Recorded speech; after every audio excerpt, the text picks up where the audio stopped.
Hey, what's up, y'all? It's your girl, Shaw. Welcome and welcome back to my channel. So today's video is another round of apartment hunting because the first one clearly wasn't as successful as I thought it was going to be. If you haven't watched this video, go ahead and click it right now. I kind of talked about why I am looking to move out of my current apartment. And if you hear an echo, it's because I have already started selling a lot of my furniture. I sold most of my furniture. I think I only have 3 things left. So if you're interested, I'll link my Facebook marketplace down below. Just to give you a brief summary as to why I'm moving, they gave me a handicap accessible apartment because it was in my budget. I didn't really know what the regular apartment was. I just gave them my budget and this is the apartment that they showed me. So I was like, okay, whatever. The guy told me it is 2 inches, like the counters are 2 inches lower than they normally would be. He was 6'2" and he was like, yeah, it's not a problem. Honestly, like you won't feel it.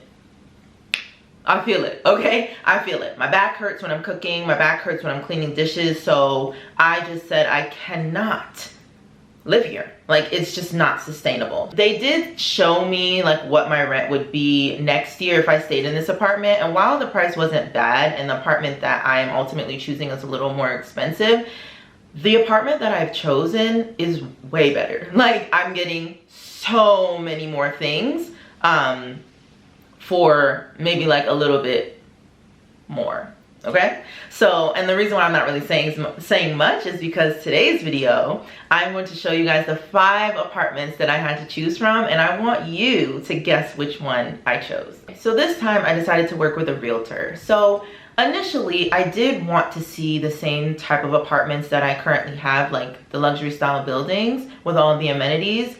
But the way these DC rent prices are looking for me to live in a box, I said no. So I decided to work with a realtor just to kind of see like what was out there in terms of residential leases, looking at condos, like first floor apartments. I can't do basement apartments. So I literally told him no basement apartments. It needs to be near a metro. And I know if y'all hear me say this number, you're gonna go crazy, but remember that we are in DC. Anything below $2,000. Some people might go crazy and some people might be like, that's doable. Do what is best for you, okay? And at this time, that is what is best for me. I gave up my car. That's the main thing, I gave up my car. So it's saving me a lot of money, so I'm able to just like up my budget just a little bit. I don't go crazy, but just a little bit. I'm learning and I'm just sharing whatever I learn with y'all. But my realtor, he sent me like a list of places according to my,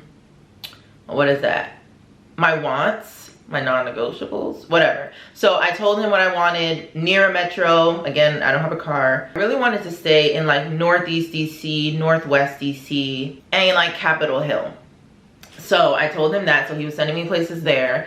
And then preferably I wanted to stay within my neighborhood because I just do everything or most things here, and I struggled with all of that change last year, then I don't want to have to like start all over again. So the fact that I am still in the same vicinity makes me feel better. So actually my realtor is paid by the people who list the property, so I didn't have to pay anything out of pocket to him.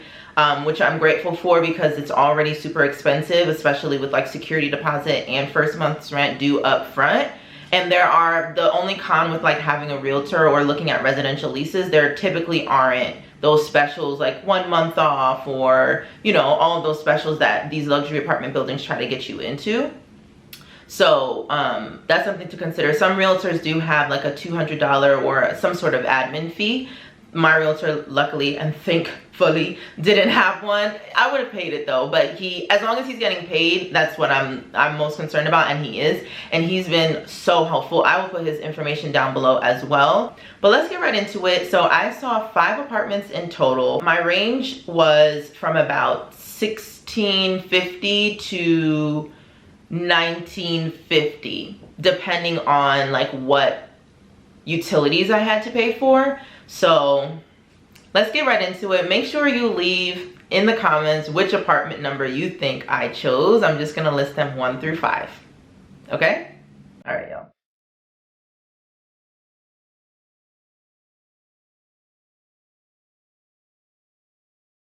All right, starting with apartment number 1. So this one was $1,675.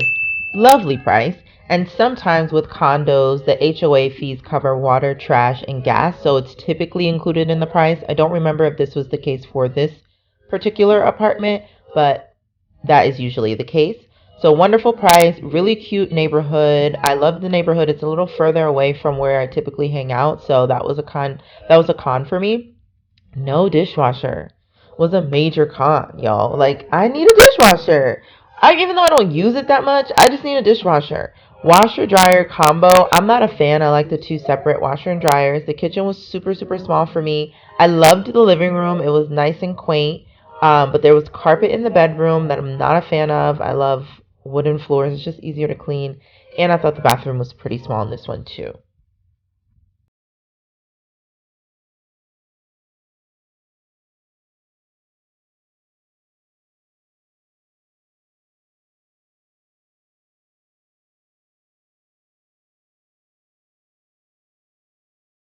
This one is going for 1850. Really, really love the area. It's in an area that I frequent, so I would be comfortable just like stepping outside of my apartment and knowing where to go, what to do, how to meet up with people. So I loved that.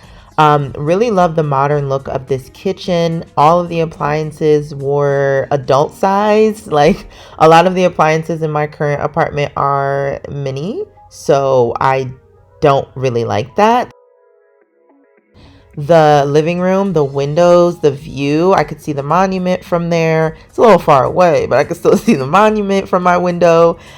So the living room wasn't huge, but it was a decent size for me. I didn't love how the bathroom was directly by this living room. So it's like anytime somebody's using it and y'all are chilling in the living room, it's like blam, they right there. So yeah, the mirror was also pretty small for me in the bathroom.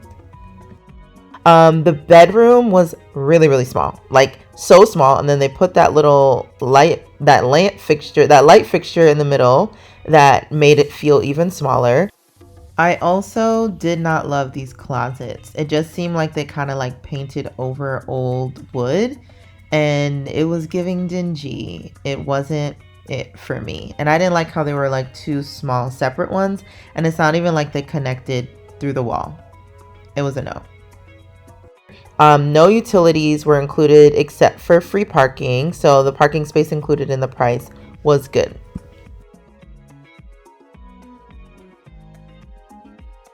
Apartment number 3. This one was 1649. It was a much further away from everywhere that I typically hang out.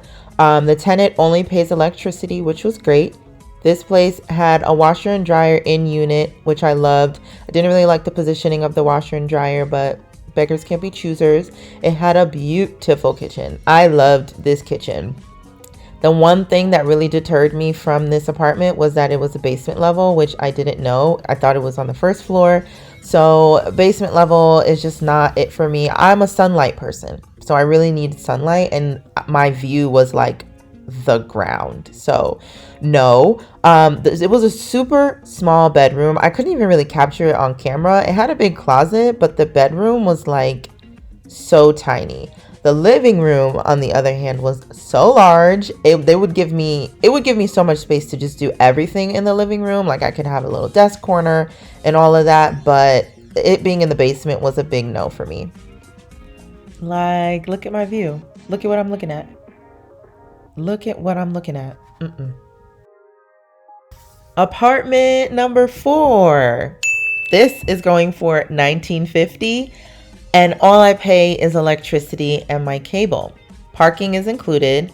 I absolutely loved this kitchen. Like an island, full-size appliances, dishwasher. Loved this kitchen. Comes with a little entry closet when you walk in. So obviously there were people living here, so that's why you see it fully furnished. It does not come fully furnished, and I don't want it fully furnished. Comes with the washer and dryer, not the little combo thing. I love the two separate washer and dryers. And I also really loved that it had all of these closets right next to each other, just in case I needed to put like cleaning supplies in a different closet. Look at the living room. Look at the living room, y'all. Like, look at the living room. I'm sorry. I loved this living room. It was so spacious, and my living room right now is nothing like that. I'm not really going to show the street because you can see what street it's on, and I don't need people to know if I potentially choose this apartment. But it had a balcony, it has a gym, it has a pool. It's a large 1-bedroom. It had a big living room. Like, this is what when I talk about a 1-bedroom apartment, this is what I think about. I think DC is so stuck on this junior 1-bedroom that it makes people think that that is the norm when it actually isn't. Another big thing about this apartment, this closet, look at how big this closet is. Obviously it's packed with things right now, but look at how big this closet is. For just me. There were 2 people living here. I guess it was a couple. But if it's just me, imagine all of the space that I could have for my clothes. And I loved how the bathroom had those 2 entrances, one through the bedroom and one from the entryway. Shower, basic shower, nothing special. I'm not a fan of the tiles, but again, beggars can't be choosers. And this just felt good. It felt so good when I walked in. So, I don't know, y'all. I don't know. Look at the pool. There's a pool for 1950, a balcony, a large 1-bedroom. Parking is included. I only pay electricity. It's giving Chanel. It's giving Chanel.